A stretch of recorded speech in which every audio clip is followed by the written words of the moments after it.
पैदा किया, उसके वो ये सोच के चला था कि महात्मा गौतम बुद्ध और कबीर और फूले, ये तीन आदमियों को चुना उसने।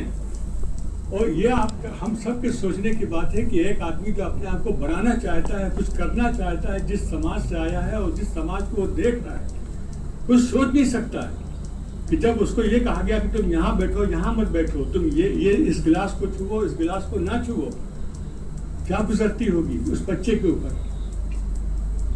उसने कहा जब हमारे साथ ये मामला है तो फिर जो पूरे हिंदुस्तान के अंदर उसने कहा, खुल के कहा कि हजारों साल से हम बर्दाश्त करते चले आ रहे हैं, इसको ये कब बदला जाएगा, ये समाज कैसे बदलेगा। अम्बेडकर की याद इसलिए आज बनाई जा रही है और हम मुबारकबाद देंगे सबको, उस गवर्नमेंट को भी और हर आदमी को, कि अम्बेडकर की जयंती तो हमेशा आती रही है, 139 साल हो गए हैं। आज के दौर में क्यों इस पर इतनी अहमियत दी जा रही है, ये हमसे बढ़ के ज़्यादा सोचने की चीज़ उस समाज के लोगों के, हिंदुस्तान के उन लोगों को है जो कहीं न कहीं चाहते हैं कि लोगों के साथ इंसानों जैसा सलूक किया जाए, हर इंसान बराबरी का हक रखता है।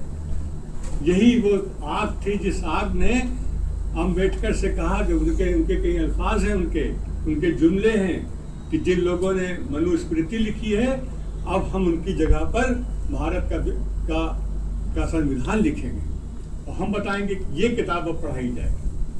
तो ये जो चीज़ होती है, ये इसको सोचने की चीज़ है। इसमें आज की जयंती का जो ये मामला है, ये इन फूलों के पीछे से खुशबू, इसके रंग से ये बता रही है कि फिर से हमको देखो, इस देश को देखो, उन गरीबों को देखो जिनको आज भी, जैसे आपने कहा, एक गरीब बच्चा कैसे पढ़ सकता है।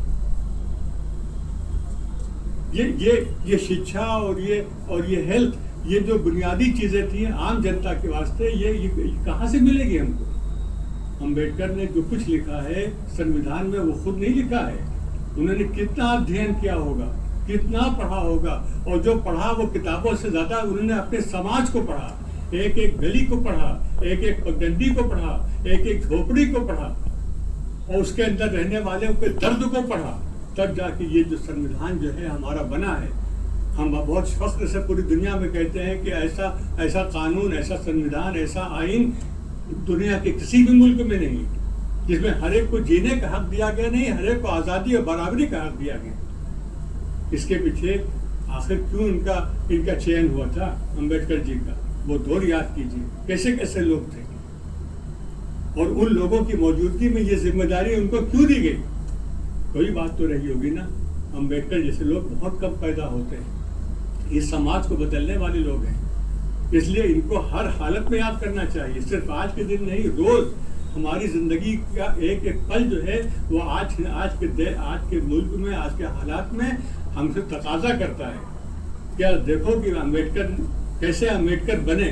उस जमाने भी लोग, हमारे आजमगढ़ के लोग डिग्री लेके आ रहे थे इंग्लैंड जाके, जिसके पास पैसा था या पैसे का इंतजाम कर सकता था वो पहुंच जाता था। डिग्री लेना, शिक्षा प्राप्त करना नहीं, शिक्षा का मकसद क्या होता है, इंसान को इंसान बनाना, लोगों के एक दूसरे को हक को समझना, एक दूसरे को इज्जत देना, एक दूसरे को जीने का हक देना, बराबरी का सलूक करना। ये कोई उनके दिल से पूछे। जब आप पढ़िए अम्बेडकर को, पढ़ते पढ़ते आदमी रो देता है, और तब समझ में आता है कि उन्होंने बुद्ध को और कबीर को और फूले को क्यों चुना अपनी जिंदगी के लिए। उन्हें पूरे हिंदुस्तान की आत्मा को चुन लिया था। ये चीज जानने की जरूरत है। आज का ये दिन बहुत अहम है। अम्बेडकर को एक नाम रोज लिया जाता है, कोई भी इलेक्शन हो, कोई भी मामला हो, हमारे यहाँ याद करने का एक ही तरीका है कि किस तरीके से फायदा उठाओ। नाम उनका जपो, फायदा अपना उठाओ, लेकिन नहीं, फायदा तब होगा जब हम समाज को उनके विचारों के मुताबिक देख लेंगे। जिस दिन हमारा, वो लोग कहते हैं ना भारत रत्न है, वो विश्व रत्न है। सही बात यह है कि अम्बेडकर ने सारी दुनिया को पैगाम दिया है कि दुनिया के लोगों आपस में मिल के और बराबर के साथ रहना सीखो, और उसकी मिसाल पेश कर दी उन्होंने, भारत के संविधान को तैयार कर दी। तो हम ये समझते हैं कि ये बहुत अहम बात है। अम्बेडकर जी का जिक्र होना चाहिए, लेकिन उनके जिक्र से ज़्यादा उनकी जो फिक्र है, उनकी जो सोच है, उनकी जो चिंताएं हैं, वो हमारे मन में, हमारी ज़बान पर होनी चाहिए। समाज का हम आज भी कहाँ पर खड़े हैं। जो सच्चाई है, सच्चाई आज भी हमने आज के हिंदू अखबार में देखा, एक लेख आया है, उसमें एक साहब ने लिखा कि इस महीने हमने दलित लिटरेचर पर 10 किताबें पढ़ी हैं, 10 के नाम देके। उससे मालूम होता है कि आज भी दलित कोई ऐसा लफ्ज नहीं है, हर वो आदमी जो समाज में कहीं न कहीं जीने की जो सुविधाएं हैं उससे महरूम है। जैसे आपने कहा कि वंचित का आपने शब्द प्रयोग किया, वंचित समाज। भारत में रह के हम वंचित क्यों रहे भाई? धर्म के नाम से वंचित, जात के नाम से वंचित, काले और गोरे रंग से वंचित, भाषाओं के नाम से वंचित। ये क्या हो रहा है? अम्बेडकर एक क्षमा है, एक मशाल है, जिसकी रोशनी को हासिल करना हम सब के लिए जरूरी है।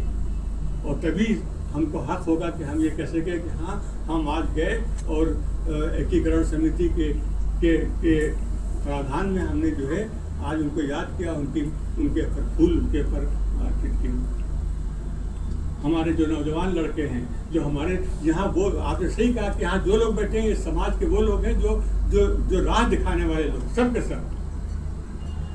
हमारा काम है हम राह दिखाएं लोगों को, न ये कि हम सिर्फ कुछ फायदों के लिए, कुछ पैसों के लिए, कुछ पदों के लिए अपने आप को बेच दें, अपनी आत्मा को बेच दें।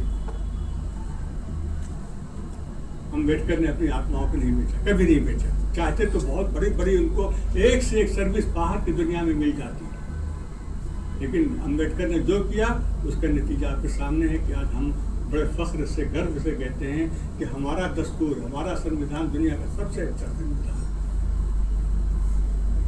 ये बातें कहने की हैं, याद रखने की भी हैं, हम अपने लिहाज से कह रहे हैं, बाकी तो तमाम हमारे भाइयों ने कहा है और सबसे बढ़ के अभी आप लोग भी कहेंगे। और आपसे हम सुनना चाहते हैं कि दिल का जोड़ होना चाहिए ना। कब तक हम अपने दिल को छुपाए रखेंगे, उसकी ज़बान को बंद रखेंगे?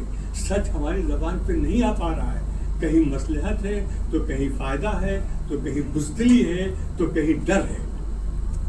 ये हमारी पहचान नहीं है। शेर की धाड़ जो है वो ये सब नहीं देखती है। वो शिक्षा क्या जो सच्चाई बयान करने से रोक दे। बस इतनी सी बातें कहना है, और अगर कुछ गलत कह गए हो तो उसके लिए माफी है। आइए, हम इसी क्रम में, जैसा अभी सिद्दीकी साहब ने कहा है, इतना संघर्ष किए होंगे